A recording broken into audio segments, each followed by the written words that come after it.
Chapter 11. James's large, frightened eyes travelled slowly around the room.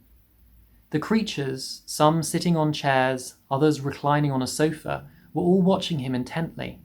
Creatures? Or were they insects? An insect is usually something rather small, isn't it? A grasshopper, for example, is an insect. So what would you call it if you saw a grasshopper as large as a dog? As large as a large dog? You could hardly call that an insect, could you?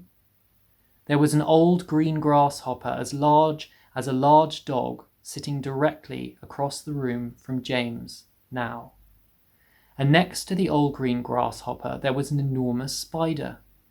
And next to the spider there was a giant ladybird with 9 black spots on her scarlet shell. Each of these 3 was squatting on a magnificent chair. On a sofa nearby, reclining comfortably in curled-up positions, there were a centipede and an earthworm. On the floor over in the far corner, there was something thick and white that looked as though it might be a silkworm, but it was sleeping soundly and nobody was paying any attention to it.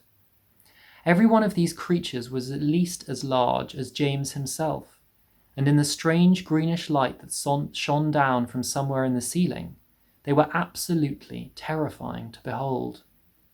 "I'm hungry," the spider announced suddenly, staring hard at James. "I'm famished," the old green grasshopper said. "So am I," the ladybird cried. The centipede sat up a little straighter on the sofa. "Everyone's famished," he said. "We need food." 4 pairs of round, black, glassy eyes were all fixed on James. The centipede made a wriggling movement with his body as though he were about to glide off the sofa, but he didn't. There was a long pause and a long silence.